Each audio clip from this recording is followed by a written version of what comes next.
ఇది గనక సక్సెస్ అయితే ఏపీ తలరాత మారిపోతుంది. కానీ ఇక్కడే మంత్రి లోకేష్ గారికి ఒక అగ్ని పరీక్ష. కానీ అసలు విషయం ఏంటంటే గత కొన్నేళ్లుగా ఆంధ్రప్రదేశ్లో పారిశ్రామిక రంగం చాలా వీక్ అయ్యింది. ఎందుకు అంటే పెట్టుబడులు రాకపోగా ఉన్నవి కూడా తరలిపోతున్నాయి అనే ఆరోపణలు మనం చాలానే చూసాం. 2019 నుండి 2024 మధ్య కాలంలో అంటే వైసీపీ గవర్నమెంట్ లో రాష్ట్రం ఫోకస్ చాలా వరకు సంక్షేమం మీద ఉన్నంతగా పరిశ్రమల స్థాపన మీద లేదన్నది కూటమి ప్రభుత్వం చెప్తున్న మాట. కానీ ఇప్పుడు ప్రభుత్వం మారింది, దృక్పథం కూడా మారింది. చంద్రబాబు నాయుడు గారి అనుభవం అలాగే లోకేష్ గారి యువ ఉత్సాహం కలగలిసి రాష్ట్రాన్ని మళ్లీ అభివృద్ధి పట్టాలెక్కించే ప్రయత్నం అయితే మొదలైంది. సో దీనికి మొదటి పెద్ద పరీక్ష ఈ రోజు జరగబోయే ఒక సంచలన ప్రకటన. మంత్రి నారా లోకేష్ గారు గత కొన్ని రోజులుగా ఒక భారీ పెట్టుబడి గురించి హింట్స్ ఇస్తూనే ఉన్నారు. అది చిన్న చితక విషయం అయితే కాదు. ఎనర్జీ సెక్టార్ లో ఏకంగా $10 బిలియన్ పెట్టుబడి, అంటే మన రూపాయల్లో చెప్పాలంటే సుమారు 83,000 కోట్లు. ఇది ఒక రాష్ట్ర బడ్జెట్ లో గణనీయమైన భాగం. ఇంత భారీ మొత్తం కేవలం ఒక్క రంగంలోకి రావడం అంటే సామాన్యమైనటువంటి విషయం అయితే కాదు. కానీ ఇక్కడ అసలు ట్విస్ట్ పెట్టుబడి పరిమాణం కాదు, దాని లక్ష్యం ఏంటి అంటే ఆంధ్రప్రదేశ్ ను గ్లోబల్ ఎనర్జీ హబ్ గా మార్చడం అన్నమాట. ఇక్కడ మనం ఒక విషయం అయితే స్పష్టంగా అర్థం చేసుకోవాలి. గ్రీన్ ఎనర్జీ హబ్ అంటే కేవలం ఒక మన రాష్ట్రానికి సరిపడా కరెంటు ఉత్పత్తి చేసుకోవడం కాదు, మన అవసరాలు తీర్చుకుని మిగిలిన శక్తిని ప్రపంచంలోని దిగ్గజ దేశాలకు ఎగుమతి చేయడం అన్నమాట. అంటే జర్మనీ, జపాన్, సింగపూర్లకు ఏపీ నుండి పవర్ ఎక్స్పోర్ట్ చేస్తామని లోకేష్ గారు చెప్తూ ఉన్నారు. మొదటిసారి విన్నప్పుడు ఇది నమ్మశక్యంగా అనిపించకపోవచ్చు. వేల కిలోమీటర్ల దూరంలో ఉన్న దేశాలకు కరెంటు తీగలు లాగడం సాధ్యమా అనే సందేహం ప్రతి ఒక్కరికి కూడా వస్తుంది. కానీ ఇక్కడే ఈ మాస్టర్ ప్లాన్ లోని సాంకేతిక కోణం దాగి ఉంది. కరెంట్ ను నేరుగా తీగల ద్వారా జర్మనీకో, జపాన్ కో పంపించడం ప్రస్తుతానికి అసాధ్యం. కానీ గ్రీన్ హైడ్రోజన్, గ్రీన్ అమ్మోనియా రూపంలో శక్తిని నిల్వ చేసి ఓడల ద్వారా ఎగుమతి చేయొచ్చు.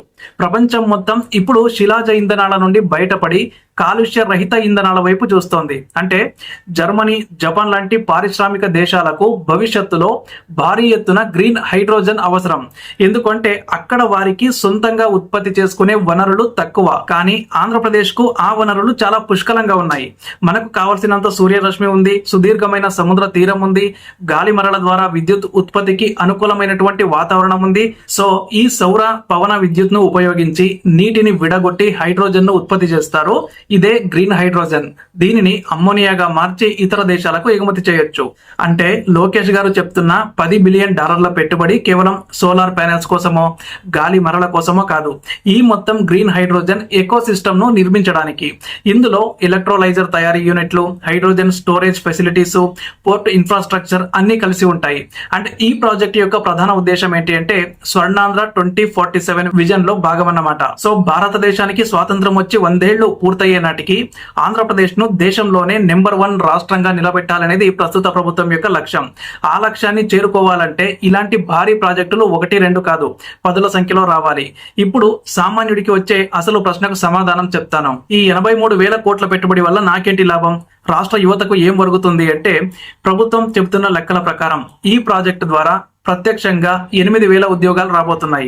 8,000 ఉద్యోగాలు తక్కువ సంఖ్యగా అనిపించవచ్చు, కానీ ఇవి సాధారణ ఉద్యోగాలు కావు, హై స్కిల్ టెక్నికల్ జాబ్స్.